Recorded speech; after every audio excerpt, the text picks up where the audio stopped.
মাননীয় স্পিকারের প্রতি বিনয়ী অনুরোধ করব যে আপনার অভিভাবকত্বের জায়গাটা আপনি সুদৃঢ় করুন। আমাকে ক্ষমা করবেন, আমি আপনাকে দুর্বল দেখতে পাচ্ছি। আমি চাই আপনি বলিষ্ঠ কমান্ডার হয়ে, অভিভাবক হয়ে এই সংসদ চালাবেন। এইমাত্র অতি গুরুত্বপূর্ণ একটি বিল পাশ হলো। সেই বিলটা মনের মতো করে আমরা অংশগ্রহণ করতে পারলাম না বলে আমাদের আক্ষেপ থেকে গেল। আমরা তো চাই যে এইগুলাতে আমরা মনের মতো করে অংশগ্রহণ করি। আমাদেরকে আমাদের দায়িত্ব পালনের সুযোগ দেবেন। যদি আমরা দায়িত্ব পালনের এই সুযোগ না পাই, তাহলে আসলে এখানে বসা এটা অর্থহীন, আমাদের সময়ের অপচয়, এবং আমরা যে সময়টুকু কথা বলবো জনগণের অর্থের অপচয়। এইসব মিলাইয়া আমরা একটা দীর্ঘস্থায়ী সমস্যার মধ্যে পড়ে গেছি। একদিন আমি গিয়েছি জনগণকে দেখতে, দ্বিতীয় দিন আমি যাইনি লজ্জায়। জবাব কি দেব? মানুষের কাছে তো কোনো জবাব নেই। উন্নয়ন হয়েছে কিছু ব্যক্তির, কিছু গোষ্ঠীর। আমরা এখন একটু জনগণের উন্নয়নটা দেখতে চাই।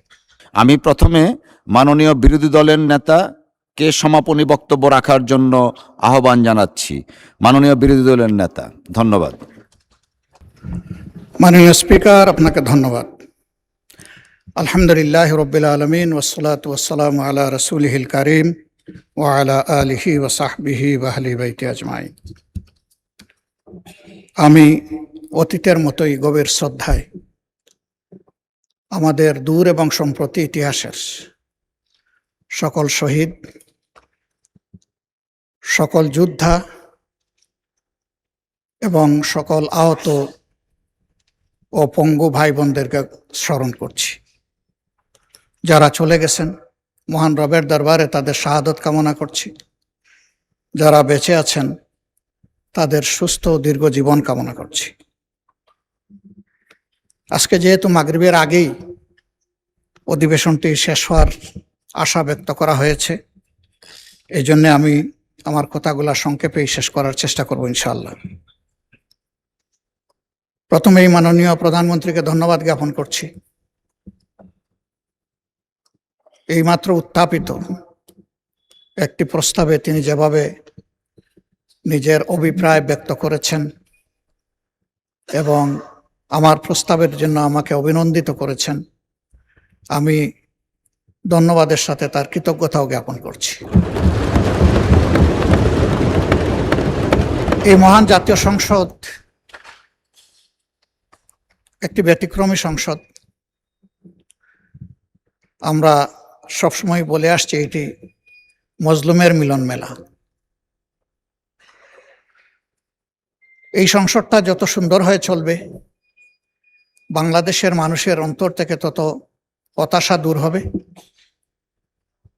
আস্থা বৃদ্ধি পাবে এবং দেশ গড়ার কাজে সকলে এগিয়ে আসার অনুপ্রেরণা পাবে।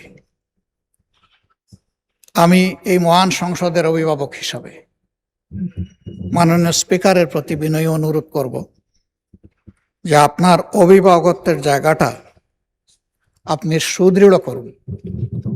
আমাকে ক্ষমা করবেন, আমি আপনাকে দুর্বল দেখতে পাচ্ছি। আমি চাই আপনি বলিষ্ঠ কমান্ডার হয়ে, অভিভাবক হয়ে এই সংসদ চালাবেন। নীতিবিধির জায়গাগুলো যতদূর সম্ভব পরিপালনে আপনার চেষ্টাকে আপনি ম্যাক্সিমাইজ করবেন। এইমাত্র অতি গুরুত্বপূর্ণ একটি বিল পাশ হলো। এই বিলটা তো দেশের স্বার্থে, সকলের প্রয়োজন, দেশের উন্নয়নের জন্য প্রয়োজন, বেকারত্ব দূর করার জন্য প্রয়োজন, কর্মসংস্থান সৃষ্টির জন্য প্রয়োজন, অর্থনীতির চাকাকে সচল করার জন্য প্রয়োজন। সেই বিলটা মনের মতো করে আমরা অংশগ্রহণ করতে পারলাম না বলে আমাদের আক্ষেপ থেকে গেল। আমরা তো চাই যে এইগুলাতে আমরা মনের মতো করে অংশগ্রহণ করি। আমার অনুরোধ থাকবে, ভবিষ্যতে এই লেখুনাগুলা না রেখে আমাদেরকে আমাদের দায়িত্ব পালনের সুযোগ দেবেন। যদি আমরা দায়িত্ব পালনের এই সুযোগ না পাই, তাহলে আসলে এখানে বসা এটা অর্থহীন, আমাদের সময়ের অপচয়, এবং আমরা যে সময়টুকু কথা বলবো জনগণের অর্থের অপচয়। আমি এই বিষয়ে আপনার দৃষ্টি আকর্ষণ করেই আমার মূল বক্তব্যে যাচ্ছি। প্রথমেই সম্প্রতি বন্যায় ভূমিধস এবং পানিতে ডুবে যাদের মৃত্যু হয়েছে, আমার জানা মতো এই সংখ্যাটি ৩৫। আমি তাদের প্রতি, তাদের পরিবারের প্রতি শোক এবং সমবেদনা জ্ঞাপন করছি এবং মরহুমাদের আত্মার মাগফিরাত কামনা করছি।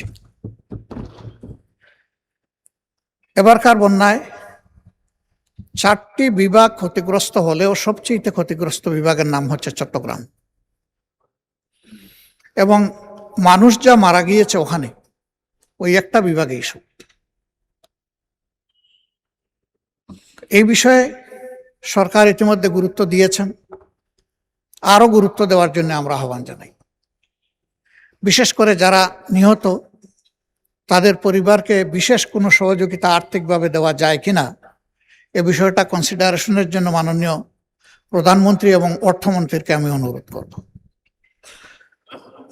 অর্থমন্ত্রী যদিও সারা বাংলাদেশের, কিন্তু তিনি তো চট্টগ্রামের সন্তান, তার একটা বিশেষ দায়িত্ব বর্তায় এটার দিকে তিনি নজর দিবেন, এটা আমি আশা রাখি।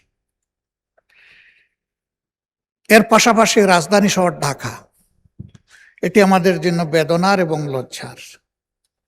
একটু বৃষ্টি হলেই ভাসতে থাকে, ড্রেনের ময়লা পানিগুলো উপচে পড়ে, জনস্বাস্থ্য হুমকিতে পড়ে, আমাদের সন্তান সন্ততিরা বিশেষভাবে কষ্টে পড়ে, বৃদ্ধ রুগ্ন মানুষগুলোর জন্য নতুন সমস্যা দেখা দেয়। অনেক ক্ষেত্রে এই ময়লা পানি আবার আমাদের পানীয় পানির লাইনের সাথে কোনো ভাবে কানেক্টেড হয়ে যায় এবং সেইটাও পলুটেড হয়। এইসব মিলাইয়া আমরা একটা দীর্ঘস্থায়ী সমস্যার মধ্যে পড়ে গেছি। আমি আমাদের সরকারকে অনুরোধ করব যে এই বিষয়ে আমাদের একটা কোঅর্ডিনেটেড এবং ওয়েল থট একটা প্ল্যান আমাদের নেওয়া দরকার। আমার আসনকে আমি মনে করতেছি সবচেয়ে ক্ষতিগ্রস্ত, এটা হতেও পারে, নাও হতে পারে। আমি আমার আসনটির যে দৃশ্য দেখেছি, একদিন আমি গিয়েছি জনগণকে দেখতে, দ্বিতীয় দিন আমি যাইনি লজ্জায়। জবাব কি দেব?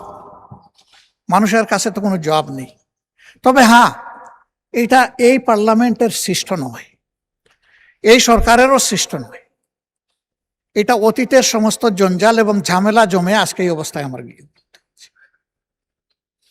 উন্নয়নের জন্য বছর বছর বরাদ্দ হয়েছে বাজেটে, কিন্তু সেই উন্নয়ন অধরা রয়ে গেছে। উন্নয়ন হয়েছে কিছু ব্যক্তির, কিছু গোষ্ঠীর।